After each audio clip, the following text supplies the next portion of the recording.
Are you thinking about using the Teach Your Child to Read in 100 Easy Lessons? And are you wondering, does this really work? How does it work? Does this work for all children?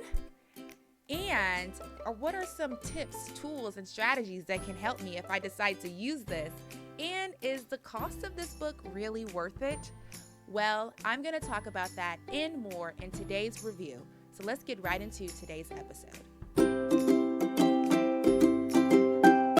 Well, my name is Brianna, and I want to welcome you to the Brown Bear Book Club, where we are all about empowering you with resources for young children. So, if you enjoy content like this, go ahead and hit that like and subscribe button. Before we get started, I want to first tell you our book of the day. Our book of the day is from the I Can Read Biscuit series. This is a series, it's a 12-part book series that helps young children practice reading. I'll make sure that I link this book, the whole series, below. Well, let's get right into the Teach Your Child to Read in 100 Lessons. First, we're going to look at how does it work. So let's take a look at one of the lessons in the book. So each section is broken up like this. So this is lesson 7. It starts off with sound introduction. And so as the parent or the educator, they have prompts of how you can do this with the child. Then it goes into sounds. And then it goes into rhyming. There's a rhyming section. Then there's a say the sound. That's when you say the word slowly. Then it has sounds review. And then there's some more say the sounds. Then you may say it slowly first, and then you'll say it fast. And then there's a rhyming section. And then again, you'll go over the sounds. And then as it progresses, you'll notice that you'll go into blending two sounds together. And you're slowly reading words. And then at the end of every lesson, you will also notice a sounds writing. As you progress throughout the book, you will notice that then the lessons, as children begin to read sentences, they also have picture comprehension section. So that is just a general example of what the lessons look like and the early stages and the structure of how the book is. Now, obviously, as you get further along in the book, there are other little things that may be added, but generally, that is what a general lesson looks like. So is this curriculum going to work for every child? I'm going to always say no to that because I feel like every curriculum has its pros and cons and every child learns differently.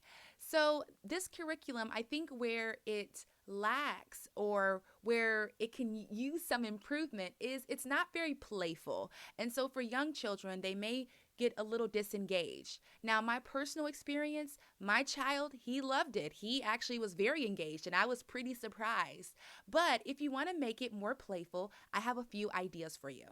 So one thing that I do is first, I do not have the book where my child is reading the letters from the book. I think that, I don't know, I feel like it's a lot of words on the page and I want to bring more focus by using a whiteboard. And so what I do is I write what's in the book and I make it fun like this.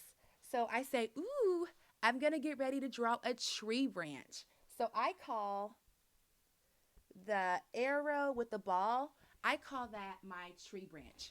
We're using our imagination. And then I say, what friends are going to be on our tree branch today? And so then I might put the letter S, whatever the lesson calls for.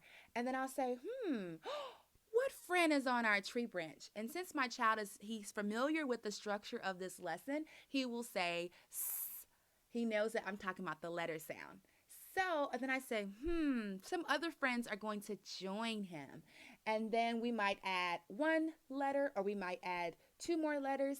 And then I'll say, wow, what do they say all together? What types of sounds does the friend say all together? Now, sometimes I'll break up each sound and then we'll blend. And then sometimes, now that he's blending well, we might just say, get ready. And then we'll blend the sound and see what all the friends make. All the sounds that our friends make. So I call the letters friends. On the say the sounds part, I call it a game, a sound game. When we say we. So we do that in a fun way. We're playing a sounds game. Another fun way is when we're doing our sounds review, I incorporate my alphabet song. So I might go ahead and write um, all of the letters, a few of the letters that the lesson calls for, and we'll do the letter sound song. So we might just go through this quickly. M says M says every letter makes a sound. M says and I have a younger child that's in the room, so that's also a fun way that I can incorporate him into our lesson by having music and songs. And sometimes I even just have that as my introduction, and then we'll do the actual lesson after. And then another bonus tip that I want to mention is the lessons do get longer as you go. And I personally, since my child is a little bit younger, I break the lessons up. I may not do the full lesson in one setting because the most important thing is us bonding and him staying engaged. And if I see that he's getting disengaged, we can do it later. I don't think this is a relay race. Reading is not a relay race, it is an exciting and fun marathon. And I think that children should enjoy every part of it. And I never want reading to be tied to anxiety or to me forcing my child to sit down and it not be fun and he's totally not liking it. So I stuck with it because my child enjoyed it. And I think it's a great tool, but I think that it's not for everyone. So, but let's get to the last part. Is this worth the price? Is the book worth the price? Right now on Amazon, this book is $18.89. I personally think it is. I think that you get a lot of value. I think that there's a lot of helpful strategies, and it's proven. It's research based, it's effective. There's a lot of research that's been done with this method, and I can leave links to all of that for you to research on your own. Let me know in the chat below. Have you used the Teach Your Child to Read in 100 Easy Lessons? What has your experience been with using this? And what are some strategies that you use? And yeah, so let me know though what your thoughts are. And all of the resources that I mentioned here today will be linked below. And if you are not a Brown Bear Book Club member, it is totally free to join, where I see and send resources straight to your email, early childhood tips, tools, and encouragement. And so I want to end today's episode with, if you are feeling down, feeling discouraged, I pray that God gives you all the strength, all the creativity, and all the wisdom that you need to face today. And so, yeah, and remember that you can do all things through Christ who strengthens you. Philippians 4:13. I'll talk to you guys again another time. Bye, guys.